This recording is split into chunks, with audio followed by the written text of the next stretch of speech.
Hello everyone, welcome back to Rewired with your host Khadija Farosh. For those of you just joining us, this podcast is all about differentiating between fact and fiction through exploring our teenage minds and psychology. Now I don't want to spoil the rest of the episode, so I want you all to sit back, relax, and enjoy.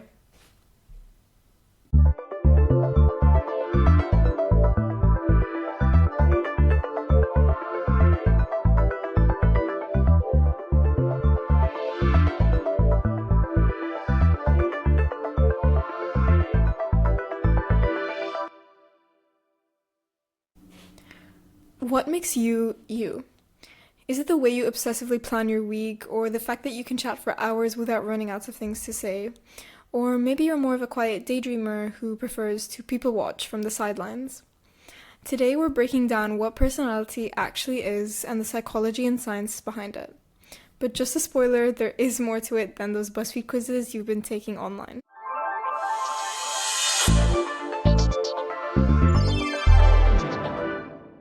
So let's start with the big question. What actually is personality? In psychology, personality refers to the unique, lasting characteristics and behavior that make up or compromise a person. This might include interests, drives, passions, values, emotional patterns, and consistent thoughts that a person might have. For example, do you always plan out your weekend in advance, thinking about what you might do on a Friday, even though it's still Monday? Do you consider yourself efficient and organized as opposed to, say, easygoing? These might reflect a personality trait called conscientiousness. Or maybe you're the type of person who decides at 11 p.m. on a school night to start a new TV show. That's less conscientious and more spontaneous. Now, here's where things get more interesting. You guys might remember from my birth order mini-series where we talked about nature versus nurture. If you don't, this is essentially where psychologists have spent decades debating about whether our personalities are shaped more by nature, which is our genetics, or nurture, which is our environment. This might include things like our upbringing, our culture, and our life experiences. So research suggests that it's actually a mix of both. Majority of experts believe that nature nor nurture is stronger than the other, but instead they have a complex relationship where each influences the other in an interconnected manner. For example, let's talk about identical twins. So if we had two identical twins that were raised separately in different households, they often showed similar personality traits, proving that genetics do play a role in what your personality turns out to be. But environments such as parental involvement, education, social presence, etc., those still shape how those traits show up in real life and what other traits they might end up adopting. So why does this even matter? Well, understanding your personality can help you make sense of your relationships, your strengths, and even the challenges that you might face in life. It can help you figure out why group projects drive you crazy, or why you feel happiest reading alone while your friends want to go out and party. Or the opposite, of course. Understanding the way you think, the things you enjoy, the things you dislike, these will all pave the way for your future endeavors, help you develop relationships, build your goals, and structure your wants and needs.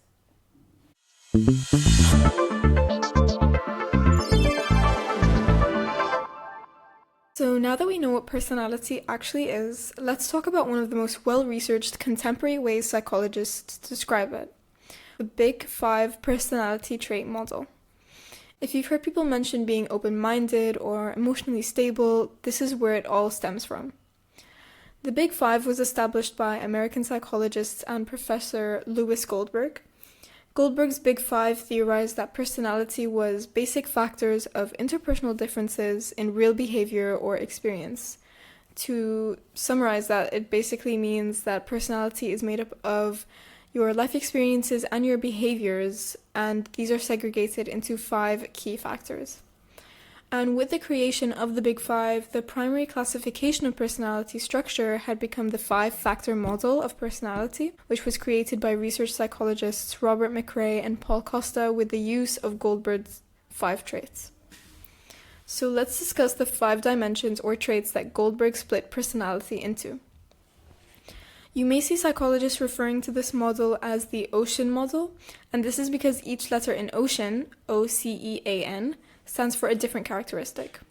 O for openness, C for conscientiousness, E for extroversion, A for agreeableness, and N for neuroticism. So let's break this down even further. Openness is all about curiosity and imagination. High openness means you're creative and open to new experiences like trying weird food combinations or traveling somewhere you've never been to before. Low openness means you prefer routine and predictability, which is definitely totally okay too, and it's very much like me. People with high levels of openness tend to be exceedingly creative, down to earth, and more adventurous. To give an example, think about your friend who suddenly decided to take up rock climbing. They're probably high in openness. Meanwhile, someone who sticks to their favorite order at their favorite restaurant that they only ever go to when going out to eat, they're lower on openness, which once again I definitely relate to. Next is C for conscientiousness. This one is mainly about being organized and responsible. It's about being goal-directed, detail-oriented, and disciplined. High conscientiousness means you love to plan and stay on top of things, but low conscientiousness means you're more of a go-with-the-flow kind of person. Let's take an example that us teens might relate to more. So high conscientiousness is the person who, let's say, color codes their notes for their exams, which they took approximately 6 months before the exam itself. While someone low on conscientiousness might be cramming the night before the final and responding with, "I'll get there when I get there," whenever anybody asks them if they've started studying. Next, we have E for extroversion. So extroversion is all about energy. It's about assertiveness, gregariousness, and sociability. So the real question is, do you recharge by being around people, or does this drain you? High extroversion means you're outgoing and energized by socializing, and you take pleasure in social events and feel down after not seeing people. These are the people who probably suffered a lot during COVID lockdown. Low extroversion, also known as introversion, means you prefer quiet time to recharge, and loud, people-filled settings might overwhelm or tire you.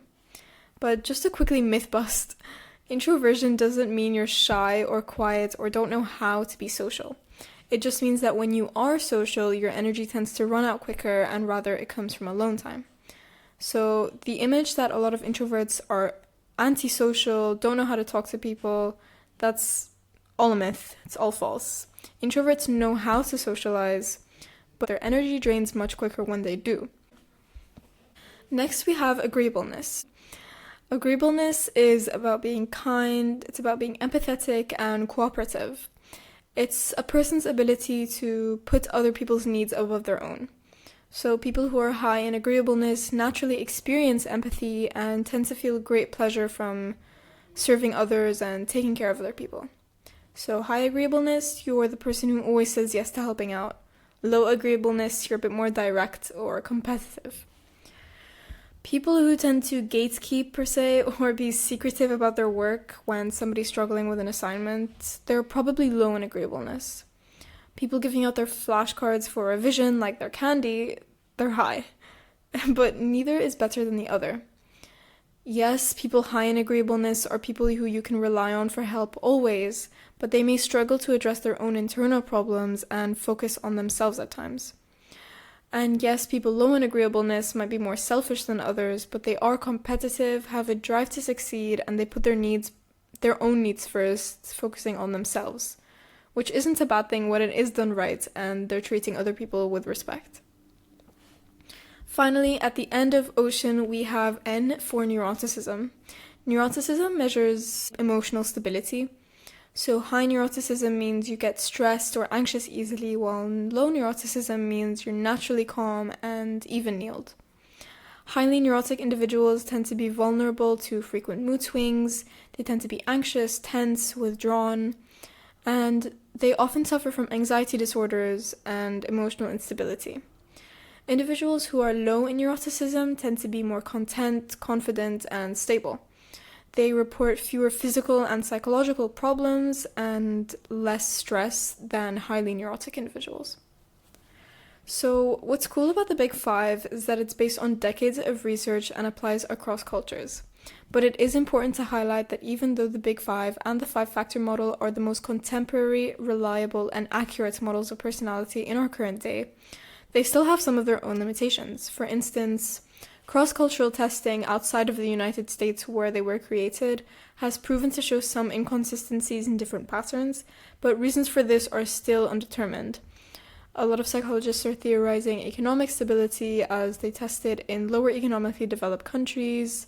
They're also discussing different environmental factors, genetic factors, things like this. So unlike some personality tests that box you into one type, the Big Five shows you where you fall on a spectrum for each trait, so it is confirmed that you can be a mix of everything. You're not just black and white in this category but not that category. You might be 80% low on your autism but 20% high. There's always a percentage and there's always a spectrum instead of putting people into one box.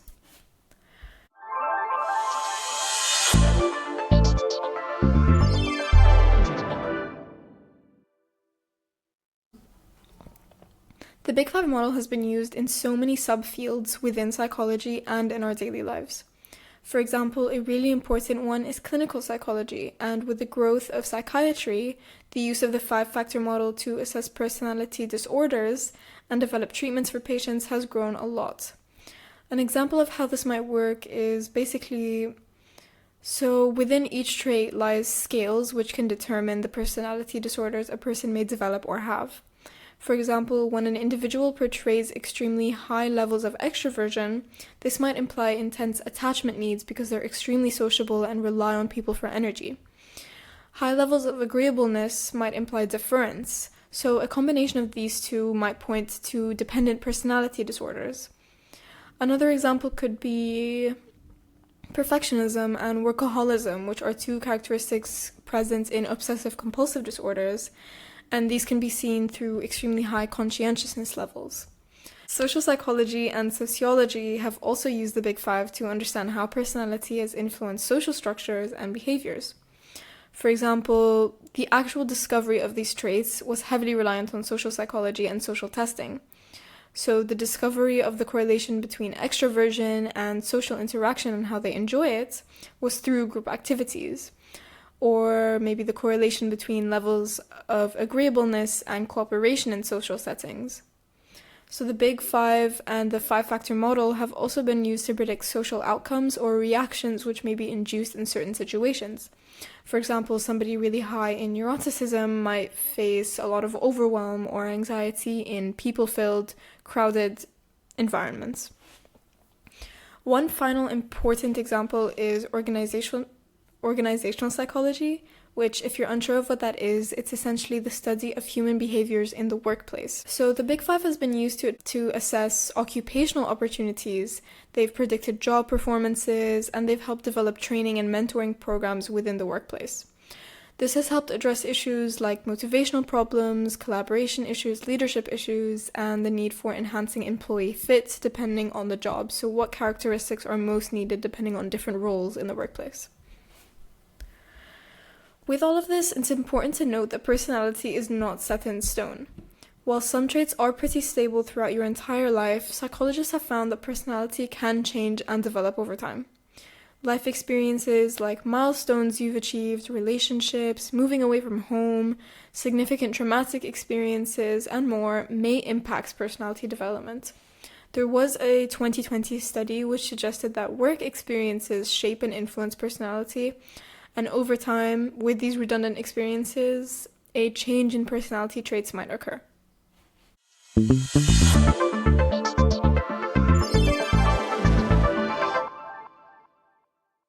So let's recap. Today we talked about what personality actually is and how it's shaped by both nature and nurture.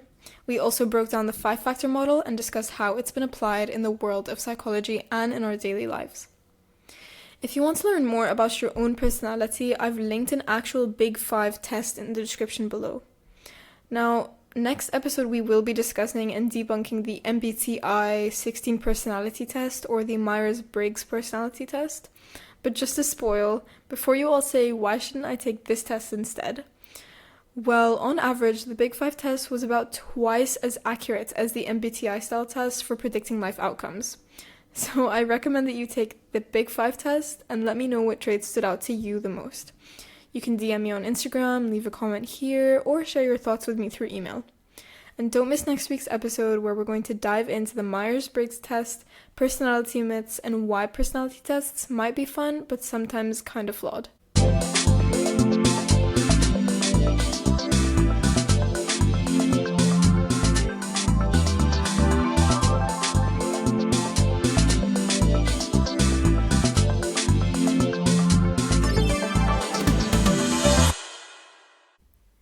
Alright, that's a wrap for today's episode. If you want to keep the conversation going, you can find me on Instagram and YouTube at OfficialRewired. My email is khadija.farrash@gmail.com if you'd like to contact me there. That's khadija.farrash@gmail.com. Or if you're feeling extra chatty, join our community Discord where you can hang out and discuss this and upcoming episodes, have access to early snippets and announcements, and a couple more special perks. You can find all the links to my socials in the show notes below and in the Linktree in my description. Don't forget to drop a comment, question, feedback, or anything you'd like to let me know of down below if you're feeling extra generous. And if you really enjoyed, a 5-star rating on Spotify or a like and subscribe on YouTube would mean the world. I can't wait to chat with you again soon and see you in the next episode.